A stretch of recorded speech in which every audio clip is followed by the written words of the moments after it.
Okay class, ये आप लोगों का लेक्चर है। पेज नंबर आपकी बुक जो है 185 पब्लिक स्पीकिंग का।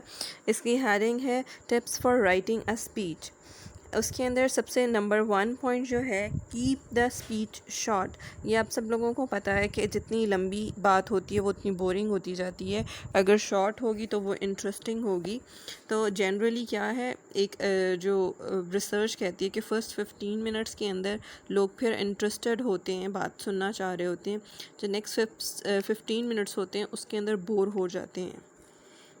उसके बाद जो शॉर्ट स्पीच रख के लोगों को ज़्यादा इंटरेस्ट क्वेश्चन आंसर वाले सेशन में इंटरेस्ट होता है, बिकॉज़ उसके अंदर वो इन्वॉल्व होते हैं।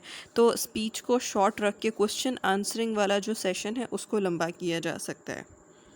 ओके, सेकेंड इम्पॉर्टेंट जो इसके अंदर चीज़ है वो है कि आपने इम्पॉर्टेंट जो पॉइंट्स हैं स्पीच के वो आपने स्टार्ट में रखने हैं, कि वो आप स्टार्ट में ही बता दें, क्योंकि जो शुरू वाला अटेंशन वाला स्पैन होगा लोगों का, जिसके अंदर वो गौर से बात सुन रहे होंगे, उसके अंदर आप इम्पॉर्टेंट पॉइंट्स इंट्रोड्यूस करवा दें।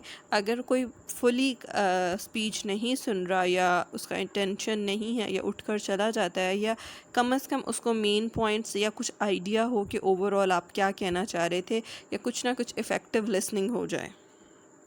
थर्ड जो इम्पॉर्टेंट पॉइंट है स्पीच लिखने का, कि आप अपनी स्पीच को मेन पॉइंट्स में लिखें, और जब आप ख़त्म करने लगें स्पीच को, वाइंड अप करने लगें, तो उसके अंदर आप उसको रिपीट करें। जब आप इफ़ेक्टिव स्पीच करना चाहते हैं तो आपने उसको सिंपल रखना है, स्ट्रक्चर को भी सिंपल रखना है, introduction, main body and conclusion, और कंक्लूजन के अंदर रिपीट करेंगी बात को, तो वो जो री हो जाएगी और आपका मैसेज सही तरह से नेक्स्ट पर्सन तक या ऑडियंस तक कन्वे हो जाएगा। ओके, फोर्थ जो पॉइंट है वो है साइन पोस्ट द स्पीच। आप लोगों को पता होगा कुछ वर्ड्स होते हैं जिनसे हमें क्लियरली पता चलता है कि अब क्या होने वाला है। जैसे फर्स्टली का हमें पता चलता है कि अब कोई बात स्टार्ट होने वाली है। उसके बाद देन का मतलब फिर होता है, इसका मतलब ये है कि जो पिछली वाली बात है वो सब वाइंड अप हो गई है, अब नेक्स्ट कोई बात स्टार्ट होने वाली है। फाइनली का मतलब ये है कि अब ये आखिरी बात है, इसके बाद नेक्स्ट कोई और बात नहीं होगी।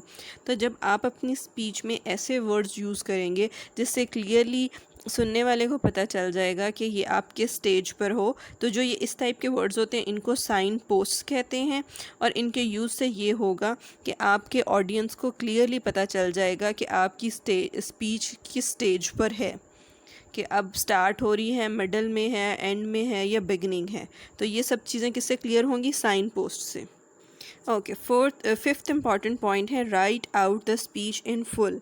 स्पीच को आपने कंप्लीट लिखना है, एंड उसके बाद वो कहते हैं री राइट द स्पीच।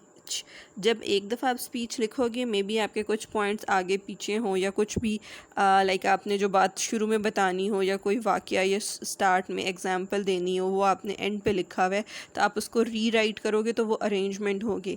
तो उनका जो ये अच्छी स्पीच लिखने का आइडिया है, उसमें आप बार बार लिखोगे जब तक कि वो स्मूथ नहीं हो जाएगी स्पीच, उसके अंदर फ्लो नहीं आ जाएगा, एक बात दूसरे से कनेक्टेड नहीं हो जाएगी जब आप बार बार उसको सही तरीके से लिखोगे।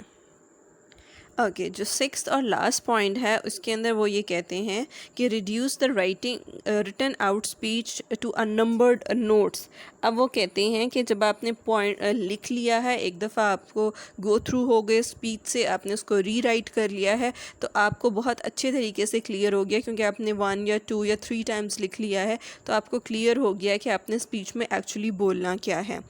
उसके बाद जब आप उसको नोट्स में बना लोगे, तो आपने मेन पॉइंट्स ऐसे बनाने हैं कि आप वो एक पॉइंट रीड करोगे या उस पर आपकी नज़र पड़ेगी, तो उससे रेलेवेंट जितने भी आपने पॉइंट्स लिखे हुए हैं स्पीच के अंदर वो आपको याद आ जाएंगे। उसके बाद आप जब स्पीच डिलीवर कर रहे होगे तो आपके पास सिर्फ एक पेज होगा, जिससे आपके सारे उस पेज पे जो पॉइंट्स लिखे हुए होंगे वो आपकी पूरी स्पीच की समरी होगी, और उन पॉइंट्स को देखकर आप खुद से बोल सकते हो। ओके, नेक्स्ट टॉपिक है reading from a manuscript. Manuscript का मतलब क्या होता है? रिटन फॉर्म के अंदर जो आपने खुद से लिखा हुआ है या टाइप किया हुआ है उससे रीड करना।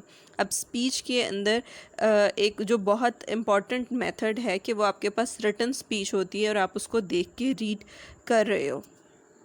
अच्छा, पब्लिक स्पीकिंग और स्पीच को रीड करना हर एक की बस की बात नहीं होती। इसके लिए बहुत ज़्यादा मेहनत चाहिए होती है, बहुत ज़्यादा ट्रेनिंग चाहिए होता है, बहुत ज़्यादा कॉन्फिडेंस चाहिए होते हैं। इसलिए जब आपको मजबूरन किसी जगह पे स्पीच डिलीवर करनी पड़ जाती है तो आप मैन्युस्क्रिप्ट रख के अपने साथ उससे आप हेल्प ले सकते हो और इससे आप कंपैरेटिवली इफ़ेक्टिव स्पीच डिलीवर कर सकते हो।